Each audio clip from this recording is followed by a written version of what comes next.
সকালে কম্পিউটারের সামনে বসে আউটসোর্সিংয়ের কাজগুলো রেডি করছিলাম। তখনই ছোট ভাই এসে হাজির। ভাইয়া কি করিস? ফুটবল খেলছি, তুই দেখছিস না? মিথ্যা বলছিস কেন? আমি তো দেখছি তুই কাজ করছিস। তাহলে জিজ্ঞাসছিস কেন? এমনি, একখান দরকারে আসছি। বলি ফেলাও, কি লাগবে তোমার? বলছি ভাইয়া, তোর বাইকটা নিয়ে যাব কলেজে। কেন, কলেজ যেতে বাইক লাগবে? না মানে, আজকে সবাই বন্ধুরা মিলে কলেজ থেকে ঘুরতে যাব। বিশ্বাস হয় না আমার। তাহলে তুই কলেজে চল আমার সাথে, গেলেই বুঝতে পারবি আমি মিথ্যা বলছি নাকি সত্যি। কখন যাবি ঘুরতে? এই তো 11:30 এর সময়। তুই এখন কলেজ যা, বাইক আমার লাগবে একটু। আমি 11টার দিকে কলেজে গিয়ে দিয়ে আসব। মনে করে দিয়ে আসবি। আচ্ছা, যাব। অতঃপর ছোট ভাই চলে গেল। ইনি হলো আমার ছোট ভাই আতিক। এবার ইন্টার প্রথম বর্ষে পড়ে। আর আমি তানভীর, পড়াশোনা শেষ করে আউটসোর্সিংয়ের কাজ করি। মা বাবা, ভাই আর আমি মিলে ছোট্ট একটা পরিবার।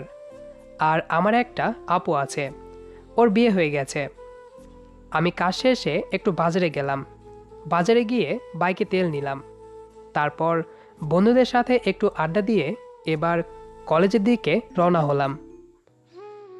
কলেজে গিয়ে কাউকে ক্যাম্পাসে দেখতে পেলাম না, তাই একটু অপেক্ষা করছিলাম। হঠাৎ কলেজ ড্রেস পরা একটা মেয়েকে ডাক দিলাম। এই আপু, একটু এইদিকে শোনেন। হ্যাঁ বলুন। আপনি কি আতিককে চেনেন? এই ফাজিলের ডিব্বাকে চিনে নাকি? আতিককে একটু ডেকে দিতে পারবেন? হুম, আপনি একটু অপেক্ষা করুন, আমি ওকে পাঠিয়ে দিচ্ছি। আচ্ছা। অতঃপর মেয়েটি চলে গেল। একটু পরেই আতিক চলে আসলো। এই নে বাইকে চাবি, আর 500 টাকা রাখ, লাগলে খরচ করিস। বাইক আস্তে চালাবি, আর তাড়াতাড়ি বাড়িতে ফিরবি। আচ্ছা ঠিক আছে। তাহলে আমি চলি। দাদা সাইকেল এনেছি, তুই সাইকেলটা নিয়ে যা। আচ্ছা।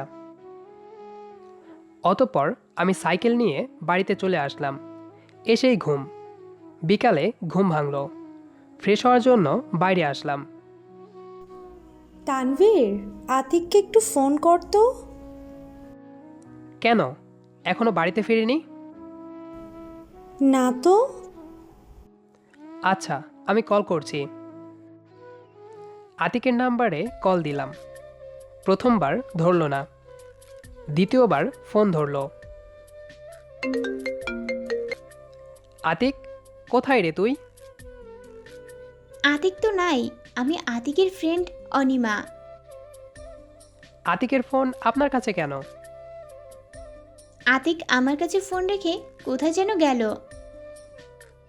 আতিক আসলে বলবেন, বাড়ি থেকে ফোন করে বলেছে তাড়াতাড়ি বাড়িতে ফিরতে। আচ্ছা। রাতে আতিক বাড়ি ফিরল। মা একটু বকাঝকা করলো।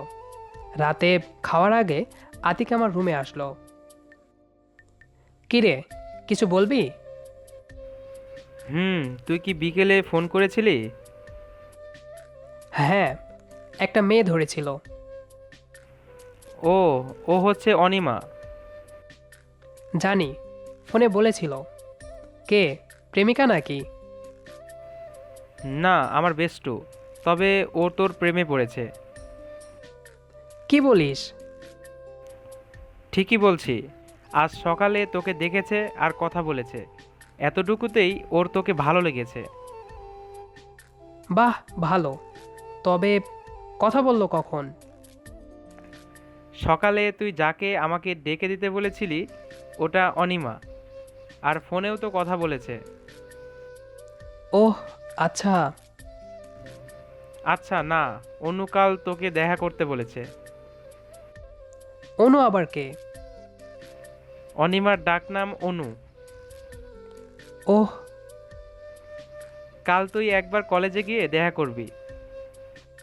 কেন? কেন আবার? অনিমা তোকে প্রেম নিবেদন করবে। আমি তার প্রেম গ্রহণ করতে পারবো না। বিয়ের আগে কোনো প্রেম ভালোবাসায় আমি জড়াতে পারবো না। কথাটা তোর বেষ্টুকে বলে দিস। আচ্ছা, খেতে আয়।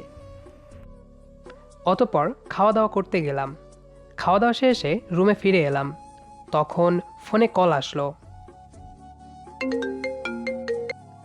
হ্যালো, কে বলছেন? আমি অনিমা। আপনি আতিকের দাদা না? হুম। আপনি নাকি বলেছেন আপনি আমার সাথে দেখা করতে পারবেন না? হ্যাঁ, বলেছি। কেন? দেখা করব কেন? আপনার সাথে একটু দরকার আছে, প্লিজ দেখা করবেন একবার। আচ্ছা, 11টার দিকে আপনার কলেজ ক্যাম্পাসে থাকবো। ঠিক আছে। পরের দিন 11টার দিকে কলেজে গেলাম। দেখি আতিক বসে আড্ডা দিচ্ছে। ওকে ডাক দিলাম। এই আতিক, শোন, হ্যাঁ ভাইয়া, বল। তোর বান্ধবীকে ডেকে দে। আচ্ছা দাঁড়া, আমি পাঠাচ্ছি। হুম। আমি দাঁড়িয়ে অপেক্ষা করতে থাকলাম। কেউ একজন আমাকে পেছন থেকে ডাক দিল। দেখতে বেশ সুন্দরী। আমি অনিমা। ওহ, একটা কথা জিজ্ঞেস করি? জি করেন। আতিক যা যা বলেছে সব কি সত্যি? আর আপনি ওর বেস্ট ফ্রেন্ড? কোনো সন্দেহ আছে? তা আছে একটু। কেন? এত সুন্দরী মেয়ে আমাকে কেন পছন্দ করবে? আমার পছন্দ হয়েছে তাই। আচ্ছা, এবার বলুন, কেন ডেকেছেন? আতিক তো আপনাকে বলেছে, তাই না? হ্যাঁ, তবে এটা সম্ভব নয়। কেন? কারণ আমি বিয়ের আগে প্রেম ভালোবাসাতে বিশ্বাসী নই। তাহলে আপনি আমাকে ভালোবাসতে পারবেন না? না। কি করলে আমাকে ভালোবাসতে পারবেন? দেখুন, আমি যাকে বিয়ে করব তাকেই ভালোবাসবো।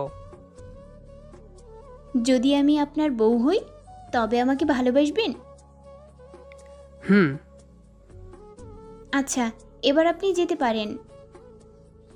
ঠিক আছে। 1 মাস পর আজ আমার আর অনিমার বিয়ে হয়েছে। অনিমা আতিককে বলে আমার জন্য ওদের বাড়িতে বিয়ের প্রস্তাব নিয়ে যেতে। আতিক মা বাবাকে পটিয়ে অনিমাদের বাড়ি বিয়ের প্রস্তাব নিয়ে যায় এবং দুই পরিবারের অনুমতিতেই বিয়েটা হলো। এবার বাসর ঘরে ঢুকলাম। এই যে মিস্টার, এবার আমাকে ভালোবাসবেন তো? হুম, খুব। তাহলে প্রপোজ করুন। ওগো সুন্দরী, তুমি কি আমার বাবুর মা হবে? হ্যাঁ গো বাবুর বাবা। অতপর দুজনে ভালোবাসার বন্ধনে আবদ্ধ হলাম। বাকিটা অন্য কোনো দিন অন্য কোনো গল্পতে শোনাবো। গল্পটি কেমন লেগেছে সেটি অবশ্যই কমেন্ট করে জানাবেন। আর নিয়মিত এরকম ভালোবাসার ভিডিও পেতে আমাদের চ্যানেলটি সাবস্ক্রাইব করে পাশে থাকা বেল আইকনে ক্লিক করে অল অপশানে ক্লিক করুন, যাতে করে আমাদের ভিডিওর সকল নোটিফিকেশান সবার আগে পৌঁছে যায় আপনার কাছে। আর আপনি যদি অলরেডি সাবস্ক্রাইব করে থাকেন তাহলে অসংখ্য ধন্যবাদ।